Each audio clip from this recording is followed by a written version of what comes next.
literally doubled. In Montreal, costs have literally tripled since he took office, promising more affordable housing. After 8 years of Trudeau, it now takes 25 years for the average Toronto family to save up for a down payment. Before Trudeau, you could pay off an entire mortgage in that time. There are now mortgages that are amortized over 90 to 120 years. That means 3 generations of a family would be required to pay off one mortgage. That would have been unthinkable before Justin Trudeau. After 8 years of Trudeau, the rent has doubled, mortgage payments have doubled, the average down payment needed to pay off a home has doubled. Toronto has been singled out by UBS as the worst housing bubble in the world. Vancouver, the third most overpriced market when you compare median income to median housing prices. Worse than New York City, worse than London, England, worse than Singapore, a tiny island with 2,000 times more people per square kilometer than Canada. After 8 years of Trudeau, criminal defense lawyers get requests from their clients to stay in prison longer because they don't want to leave and try to find a place to rent. This is Canada after Trudeau, where it is more expensive to get a 2-bedroom in Kitchener than it is to get a 20-bedroom castle in Scotland. After 8 years of Trudeau, we have tent encampments right across the country, where middle-class people with decent jobs are living in parking lots and in tents because they can't afford a place to live. 30 encampments in Halifax alone after 8 years of Justin Trudeau's inflationary housing hell. He's caused this problem, first by his inflationary money printing that increased the cost of everything, but second by funding local bureaucracies that block home building. Vancouver, of course, is the worst example, the most incompetent municipal government probably in the whole country. According to CD Howe, the Vancouver bureaucracy adds $1.3 million to the cost of every newly built home. So the number one cost of a new home in Vancouver is not land, labor, or lumber, it is bureaucracy and taxes. Municipalities around Toronto have increased development charges by as much as 800%. The city of Winnipeg had to be slapped down by the courts because it blocked 2,000 homes right next to a transit station that was built for those homes. The Montreal Economic Institute says the city of Montreal has blocked 24,000 new homes in the last 7 years, and the Association of Quebec Home Builders says there are 25,000 homes that are literally waiting for bureaucratic approval right now but can't go ahead. Here we are next to a federally funded future transit station, federal funds. The local builder, the local owner, wants to develop apartments and housing in this parking lot. Okay? This is an underused parking lot. It's not a pristine forest. It is not a lake or a river. It is a parking lot. It is concrete. But local bureaucracy is blocking that construction that would allow seniors and students to live next to a massive transit station that would take them to McGill University or to the airport. Now, what is the federal government's involvement in this? The federal government is on the verge of signing another $2 billion a year deal with the provinces, all the provinces, to provide gas tax money for infrastructure. My common sense plan is to require that these deals incentivize less bureaucracy and more home building. The deal should require municipalities permit 15% more home building per year. If they beat the target, they should get a bonus. If they miss the target, they should get a penalty. Small municipalities should be exempt from the penalties but eligible for the bonuses. We should require every federally funded transit station be permitted for high-density housing all around it, and the federal funds for that station should only flow after that housing is built. We should bring in penalties for egregious examples of gatekeeping, like was the case by the Winnipeg municipal government in blocking those 2,000 homes. And as a passing, and this is a separate issue, we should sell off 6,000 federal buildings and thousands of acres of federal land to build, build, build. These deals are up for renewal in Quebec. Au Québec, c'est le 1er mars. Pour les autres provinces, c'est le 31 mars. Donc, c'est maintenant qu'il faut agir. Right now, we must act. This is no longer a housing crisis. This is a housing emergency. This is a 911 emergency. We need housing now. We need to get the bureaucracy out of the way to build it, and I have a common sense plan to bring it home. C'est une urgence de 911, une urgence de 911 pour bâtir plus de logements dès maintenant, et j'ai un plan de gros bon sens pour le faire. Merci. Thank you very much. OK, merci. On va passer maintenant aux questions. On a le temps pour 5 questions. La première question. Good morning, Jacob Sabrin, the Canadian Press. Mr. Poilievre, you've said that, or your office has said you plan to work towards meeting the NATO defense spending target if you are elected. The Liberals have said that too. How is your approach going to be different? Thank you. First of all, Justin Trudeau has made Canada weak, poor, and defenseless. His plan for national defense is to rely on Joe Biden or Donald Trump to protect Canada. That puts America in charge of Canada's future. I don't want that. I want to bring home control of our country and our defense. My common sense plan will cut wasteful foreign aid that goes to dictators, terrorists, and multinational bureaucracies and put that money into reinforcing our military. Bring our money home. 2, we will cut back office bureaucracy and use the savings to bolster frontline resources for our soldiers, sailors, and airmen.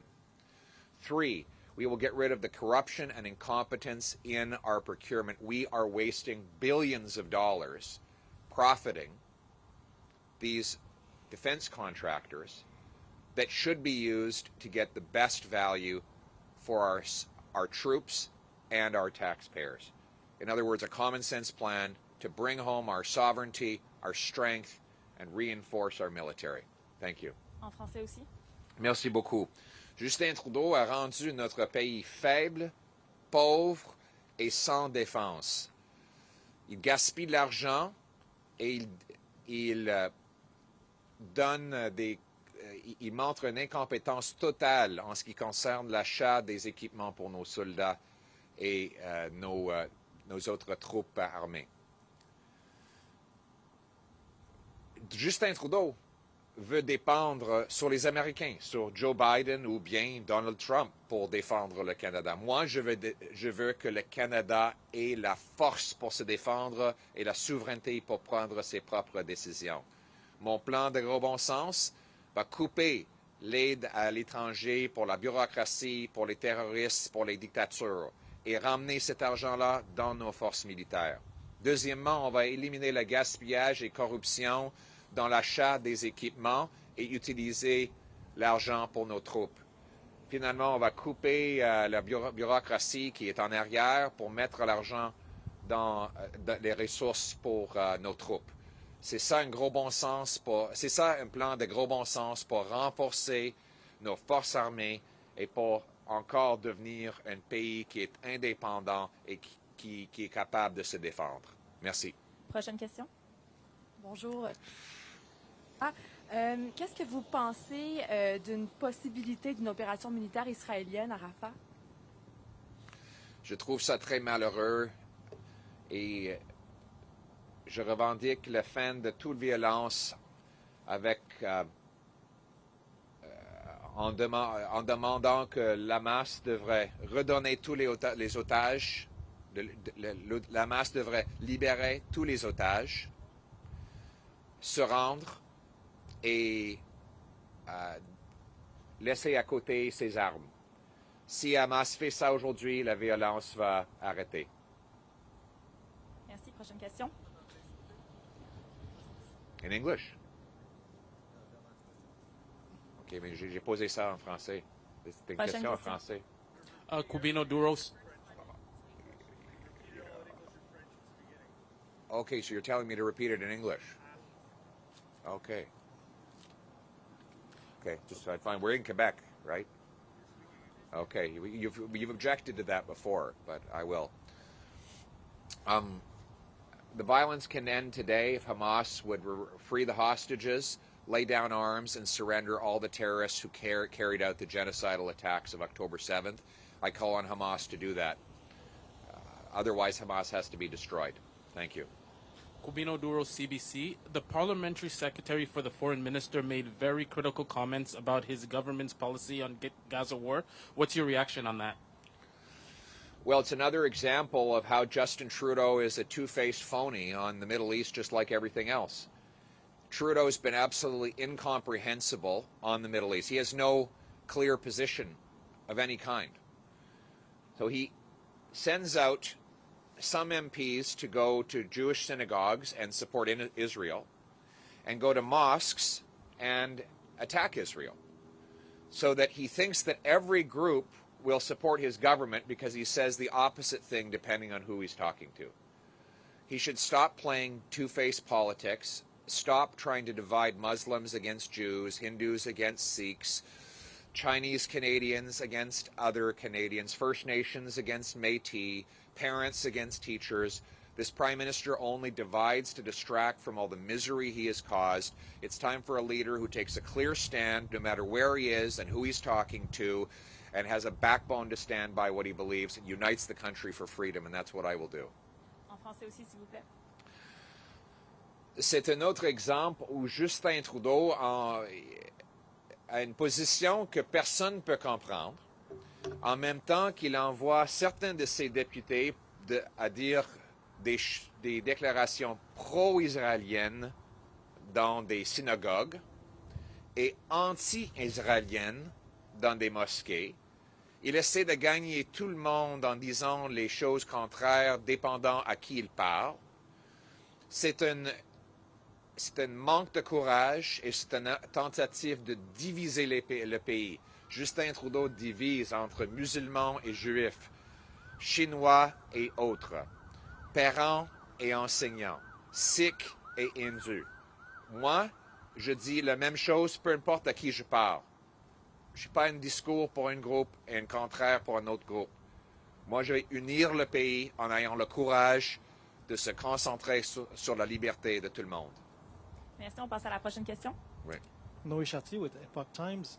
The Heritage Minister said this week she qualified your interactions with some reporters as an attack on democracy. How do you respond to that? Her government arrested a reporter. They arrested a reporter. How do you qualify that? Okay, if that answers the question. I'm not going to arrest any reporters. Merci, on passe à la prochaine question. That's good to know.